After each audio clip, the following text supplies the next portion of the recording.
This is the video that nobody asked for. I went searching on Reddit to find some real business problems that people are putting out there in the world of the awesome internet to find answers. And I thought I would use those questions and bring them to you and share with you my answers. As with these things, it's a discussion. So if you have a different point of view, I'd love to hear what you have to say. This is my take it or leave it. So let's get started. So first, I have the question by Indaflow, and they ask, can you duplicate me 3 times, please? What I've done here is I was actually really interested by TA Dodger's answer. TA Dodger says, I attended a consulting seminar years ago during graduate school, and the presenter had a set of slides about duplicating yourself. He said to hire someone without any work experience, blank slate, then involve them with all your tasks on a daily basis.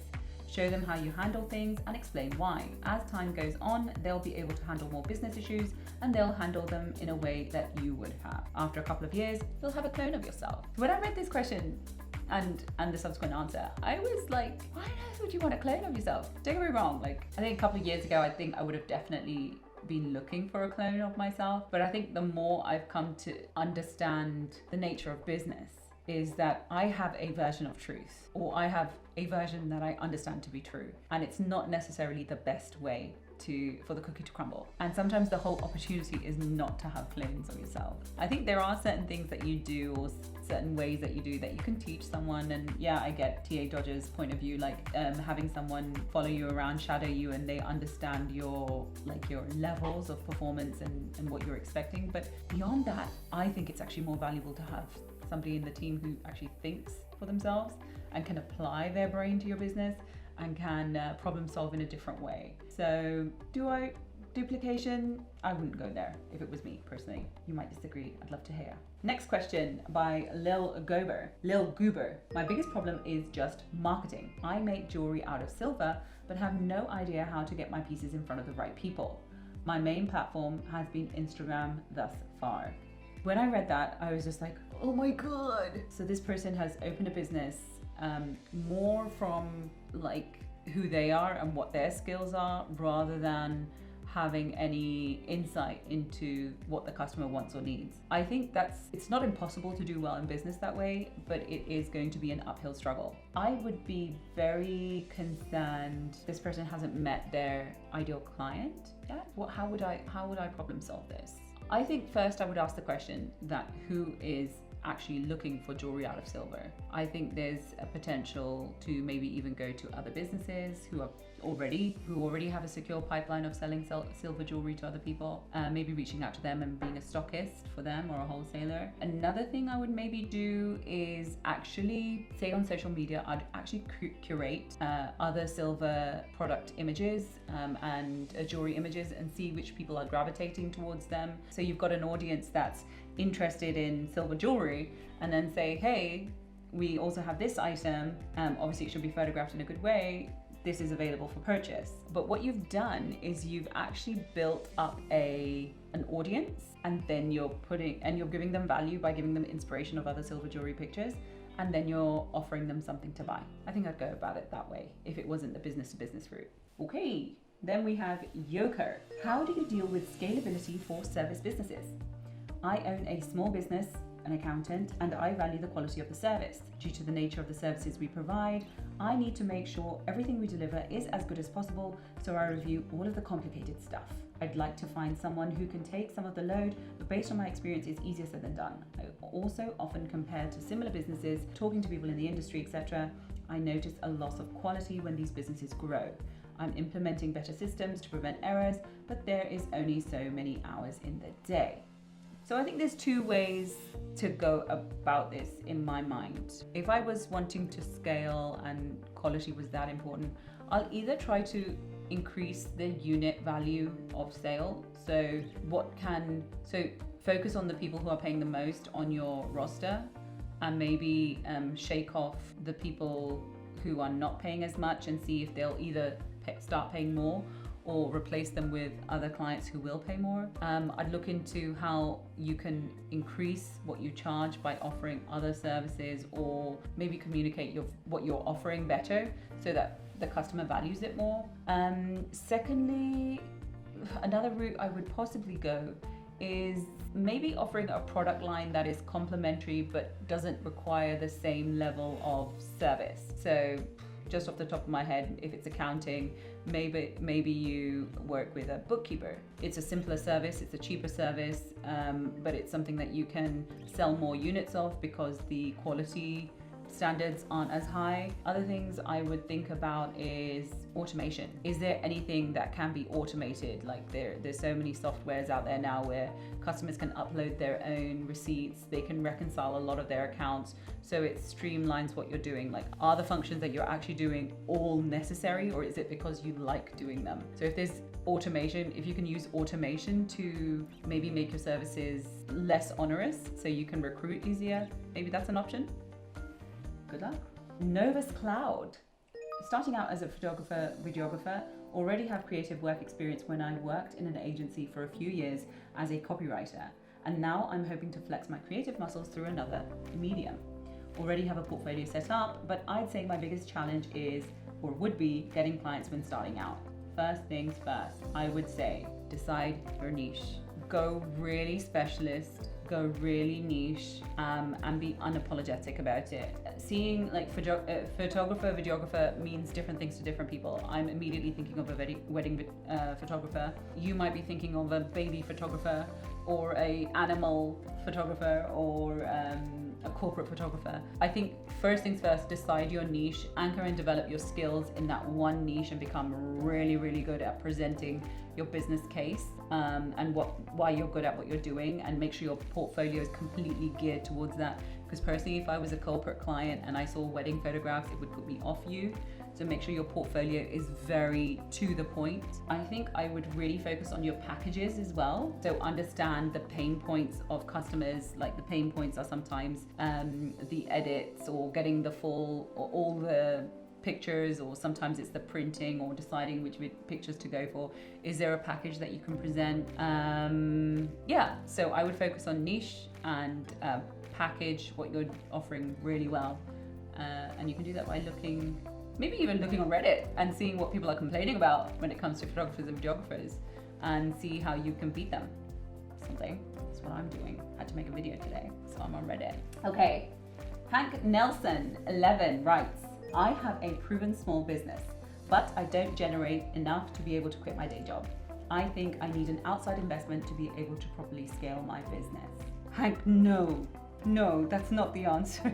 If you're not generating enough to be able to quit your day job, there is an inherent issue in either your business plan, where basically your expectations and your strategy aren't meeting.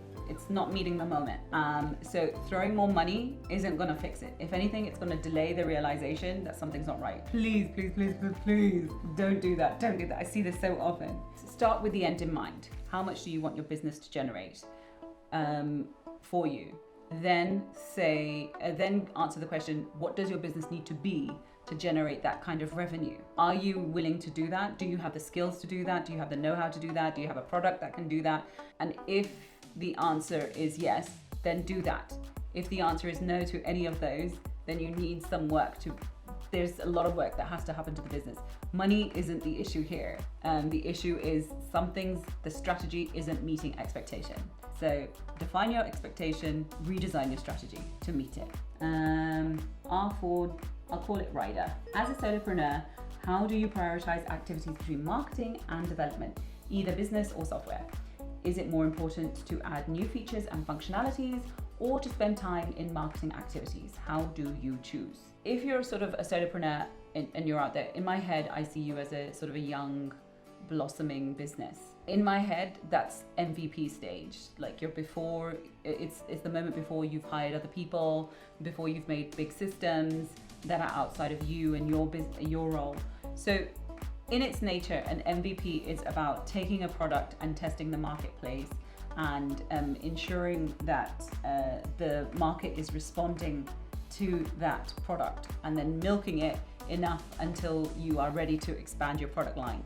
I wouldn't expand your product line if you haven't proven that the market is ready for what you're offering. And so, say you've chosen product X, I would focus on marketing that, taking it to market, seeing what customers are saying, how they're responding. If there are changes you have to make to product X, make those changes to product X and develop a really good turnaround of the sale of product X. Only then I feel you should be developing or thinking about other product lines. If product X is not the one and you can't prove the concept with product X, you need to scrap product X and then think of another product in its place. Until you hit that sweet spot, don't go all into development, because it takes money, it takes time, and it takes your attention. Marketing product X is your priority. Once you've proven your concept, then you can sort of put marketing on the back burner, focus on product development based on what you've learned, make product Y, so you've got X and Y, and then go to market again. Listen to what the market's saying. We're very, very lucky that we can open up shop fronts overnight on the internet, and we can get selling pretty much within 24 hours.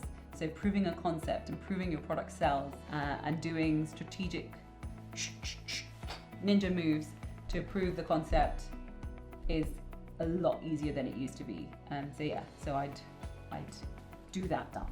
Okay, so next we have Nicole Me, and they write, have too many interests, schooling and varied work experiences to narrow down a specific business to start with. Need help sorting through my past experiences to find a business idea, please. Willing to pay a small amount for real advice. I'll hit them up. No, just joking. Okay, so what would I say to Nicole? I would say, I think your emphasis is on the wrong thing. Rather than your past experiences for business, I think the main person to focus on is first, your customer, and second, who you are today. If there is a need, there is somebody there ready to buy. So rather than saying, this is what I'm offering, let me try to find the buyer. First, find the buyer, find the person who's in need of something, and then look at what you can do as you are today to service that need. So one of the videos I recently made is about being an introvert business person. If you're an introvert business person, you're not exactly going to become a master of ceremonies for wedding events or anything like that. But maybe you can provide but if there is a need for, say, a pet groomer or a digital social media person, that's perfect for an introvert type of person. So I think having a view to what customers are asking for, what people are needing, you've got a ready-made buyer base and what you can do to meet that need. Forget about your past, it's happened already. Think about your future. Next we have Chris the Bestest. Happy Monday, thank you for this. Marketing for local communities is a difficult problem. I'm having trouble getting to the right people. I run a small vertical farm focused on making food local. Nice. I joined a few Facebook groups and regularly advertise there, but this strategy has really slowed and I'm looking for new ways to get in front of customers. My current strategy is advertising on Facebook, static image which needs updating, and a new post to many local groups weekly, and doing local farmers markets every weekend for marketing. Any suggestions on how to get in front of customers B2C or B2B would greatly be appreciated. Perfect. Interesting question. You have to go where the attention is for the group which you're trying to serve.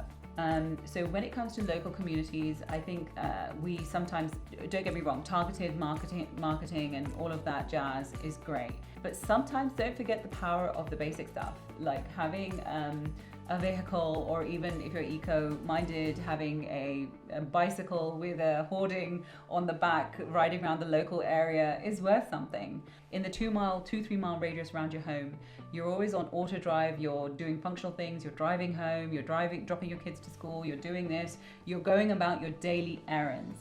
So you have to capture people's attention there. They're already in the space that you're wanting to find your customers in. So rather than having to re-find them on the internet, perhaps making your brand visible locally would be a way. But what I would say is, if you do that, focus on the digital shop front that your customers are looking you up on. So make your domain name easy to find. So say they see a hoarding, or say they see a bike or a van driving around with a beautiful imagery and your domain name and your business name and what you do, you should be easy to find. Once they look you up on the internet, the call to action should be really easy. So booking a box of veg, or booking a meal prep, or booking a trial order, this for free, this should be there as a standard. So don't supplement local advertising and think that should be enough to convert the sale. The digital presence has to be there, but I would say local marketing is a good idea. That's how I would do it, if that helps. Okay, I hope that was as interesting for you as it was for me. If you have any other ideas about some content that I can make for the channel, or some content that you would like to see, do let me know. I think I might try this again in a couple of weeks, a couple of months, see how I do then. Until then, I'll look forward to seeing you in the next one. Hi, my name's Prianka. You might just be one of my most favorite people in the world. Do you want to know why? Because you watched the video to the end and you subscribed to the channel, right?